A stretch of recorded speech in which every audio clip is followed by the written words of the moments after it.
नमस्कार दोस्तों, स्वागत है आपका चैनल ऋतिक एक्सप्लेन पर। मैं हूं ऋतिक और आगे की जितनी भी जियो पॉलिटिकल अपडेट्स हैं उनके लिए चैनल को सब्सक्राइब कर लेना। तो दोस्तों, आज हम बात करने वाले हैं इंडिया और यूरोपियन यूनियन के बीच हुई रिसेंट फ्री ट्रेड एग्रीमेंट यानी कि इंडिया ईयू एफटीए के बारे में। और ये कोई एक नॉर्मल डील नहीं है, बल्कि इसको दुनिया के लीडर्स ने खुद बोला है mother of all trade deals. इस वीडियो के एंड तक तुम क्लियरली समझ जाओगे कि ये डील क्या है, कैसे काम करेगी, इंडिया को क्या मिलेगा, यूरोप को क्या मिलेगा और फ्यूचर में इसका असर हम जैसे कॉमन लोगों की लाइफ पर कैसे पड़ेगा। ना फर्स्ट ऑफ ऑल ये समझना जरूरी है कि एफटीए का मतलब होता क्या है। देखो, एफटीए का मतलब है फ्री ट्रेड एग्रीमेंट। और सिंपल शब्दों में बोले तो जब दो कंट्रीज या दो ग्रुप्स ये डिसाइड करते हैं कि हम यानी कि वो कंट्रीज एक दूसरे के प्रोडक्ट्स पर लगने वाले टैक्सेस, टैरिफ, कस्टम ड्यूटी और रेस्ट्रिक्शंस को कम, तो उसको एफटीए कहते हैं। नॉर्मली जब कोई फॉरेन प्रोडक्ट्स इंडिया आता है तो उस पर टैरिफ या टैक्स लगता है, इसलिए वो महंगा हो जाता है। एफटीए के बाद वही प्रोडक्ट सस्ता हो जाता है क्योंकि गवर्नमेंट ड्यूटी कम कर देती है। इससे ट्रेड बढ़ता है, बिजनेस ग्रो करता है और कंपनीज को नए कस्टमर्स मिलते हैं। यूरोपियन यूनियन कोई एक देश नहीं है, ये 27 यूरोपियन कंट्रीज का एक पावरफुल ग्रुप है जिसमें Germany, France, Italy, Spain, Netherlands जैसे स्ट्रॉन्ग इकोनॉमीज शामिल हैं। अगर इंडिया ईयू के साथ डील करता है तो इसका मतलब होता है कि इंडिया को एक साथ 27 कंट्रीज के मार्केट का एक्सेस मिल रहा है। इसी वजह से इंडिया ईयू डील इतनी बड़ी मानी जा रही है।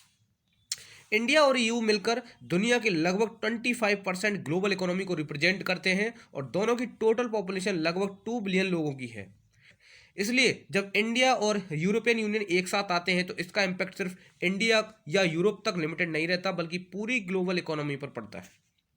अब यहाँ पर एक बहुत ही इंपॉर्टेंट मूवमेंट आता है जो इस डील का टर्निंग पॉइंट माना जाता है। इंडिया के रिपब्लिक डे पर जब पूरी दुनिया की नज़र दिल्ली पर होती है, तब इंडिया ने पहली बार यूरोपियन यूनियन के टॉप लीडरशिप को एक साथ चीफ गेस्ट के रूप में इनवाइट किया।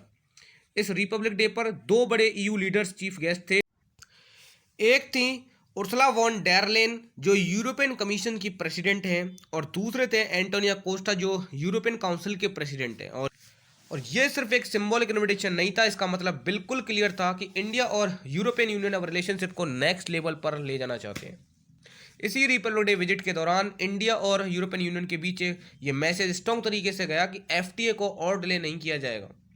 एक बात यहाँ क्लियर करनी जरूरी है कि रिपब्लिक डे के दिन डील फॉर्मली साइन नहीं हुई थी, लेकिन उसी दिन ये ऑलमोस्ट डिसाइड हो गया था कि India European union FTA final stage में पहुंच चुका है। यहीं से डील ने अपना फाइनल शेप लेना शुरू किया।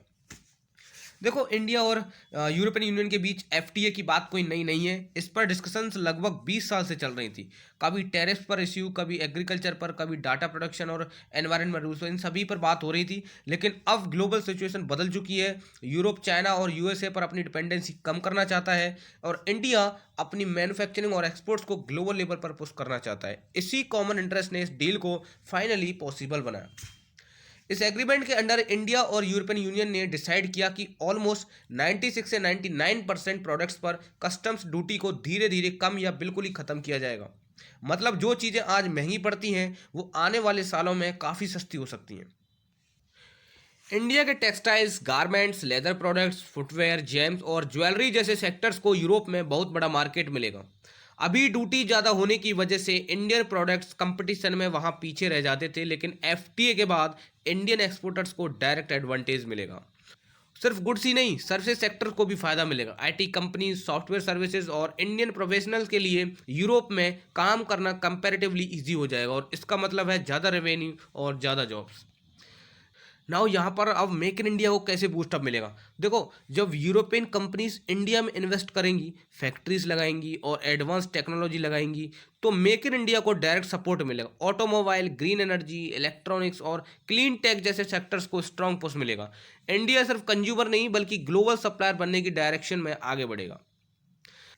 यूरोप के लिए इंडिया एक ह्यूज कंज्यूमर मार्केट है। यूरोप की machinery, advance technology, aircraft parts और मेडिकल इक्विपमेंट को इंडिया में इजी एंट्री मिलेगी।